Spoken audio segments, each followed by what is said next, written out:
In this video, we're going to learn about some of the more popular commands that Linux system administrators use. So let's get going. The first command we're going to learn is called Uptime. What Uptime does, it tells us how long this machine has been up and running. So to show it in a bit of a more friendly format, we just type add an argument -p, and it tells us it's been up for 3 hours and 18 minutes. The next command we're going to learn about is called date. So let's just type in date. It tells us what date is, it tells us the date, it tells us the time, and it also tells us that it's, this server is using Central European summertime. As you might have guessed, the next command is going to be called time.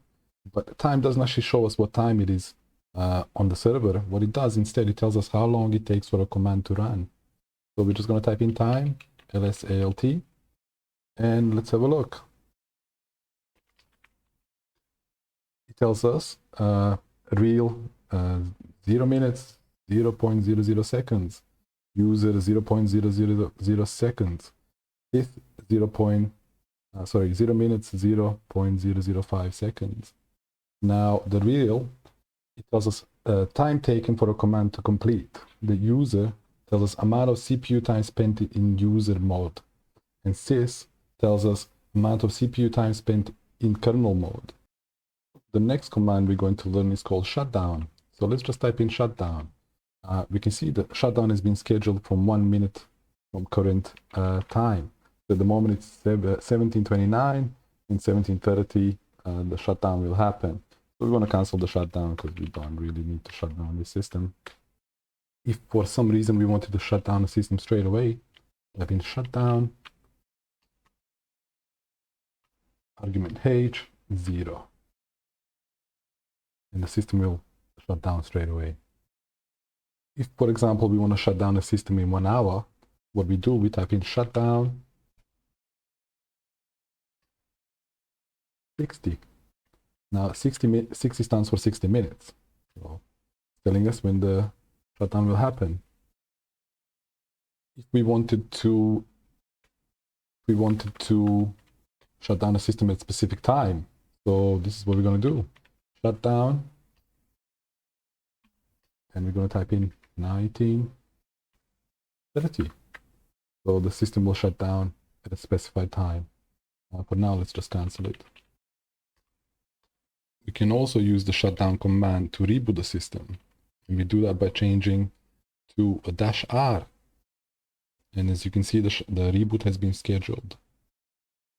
Let's cancel it. We can also simply reboot the system by typing in reboot. And you can see the system will be now rebooting. Now, before rebooting or shutting down the server, it's a good idea to check if any users are currently logged in before you do that. So let's just type in the command W and see what it does. Now, as you can see, W tells us who is logged in. In this case, the only person logged in is myself, because I'm using the root account. Another command that shows us who is logged in is HWO, who. Now you can see, again, I'm the only person logged in.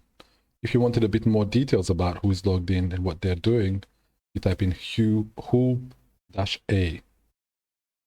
Another command that tells us who is logged in is called users. In order to find out all the users on the system, we have to view content of a file called etc password file. And we're going to pipe it through command more to see the content. Now these are all the users that have been created on this machine. Some have been created by software installation, and that's all the users on the system. Now let's get to better know the password file. So if we open the password file and look at the first line, which is root, the first section tells us what the name of the account is. The letter X tells us that this user has an encrypted password stored in /etc/shadow file. The next part tells us that this user has a user ID of 0. A root account always has a user ID of 0. And just so you guys know, user IDs from 1 to 99 are reserved for other predefined accounts. The rest can be used. So from 100 to 999, we can basically use them to create users and so on. Also keep in mind that each user has to have a unique user ID. So now the second 0, what it does, it tells us the group ID, and that's the primary group ID, and it's stored in /etc/group file. The next part tells us user ID info. So as you can see, for example, in this account called Unbound, we can see we've got a short description of it, which is Unbound DNS resolver. The next part tells us the home directory, and that's the absolute path to the directory the user will be in when they log in. So as you can see, the root logs into the root directory, which is a default directory for a root user. The last part shows us the default shell user uses once they log in. Now let's have a look at the content of group file. Now we can see, actually let's run it through the more command. We can see what it does. The first part tells us the group name. The second part tells us the password is encrypted, but in most cases the passwords are empty or blank. Now let's have a look at another file, Shadow, and this file basically keeps all the passwords. Now if we run it through, pipe it through more command, we can have a look, we can see the root password, but that's not a password I type in, that's just a heavily encrypted password output for my password. Now that we have a better understanding of important user and password files such as password, group, and shadow file, let's learn how to add a user to the system. To add a new user to the system, we're going to type in the following command, useradd, and we're going to follow it by the username. Now to verify that this user has been created, we're going to check the password file, and we're going to look for a entry Marco, and we can see that username and a new username called Marco has been created. We can also see that letter X tells us that this user has an encrypted password. We know that's not the case, so let's add a password to this username. So let's create a password. Now let's check that this password has been added to the shadow file. And we're going to just look for the string Marco, and we can see Marco now has a password. So next step will be, let's try to log in as this user. To log in as a different user while you logged in with your own account, you type in su-marco, and it's automatically going to log me into the system as Marco. So let's completely log out and log in as Marco.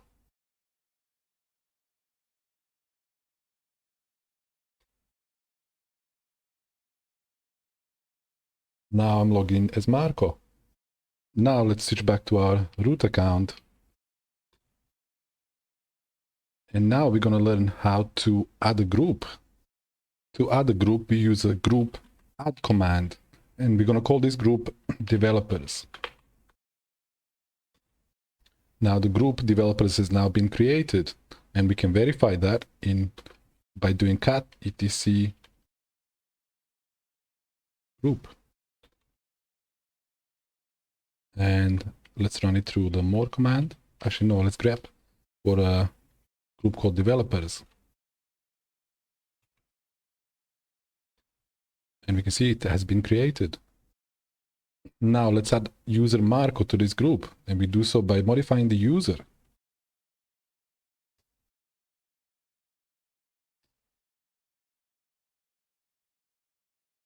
And the name of the user.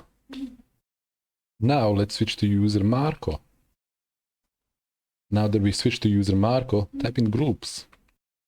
Now this will tell me, or tell Marco, which groups he belongs to.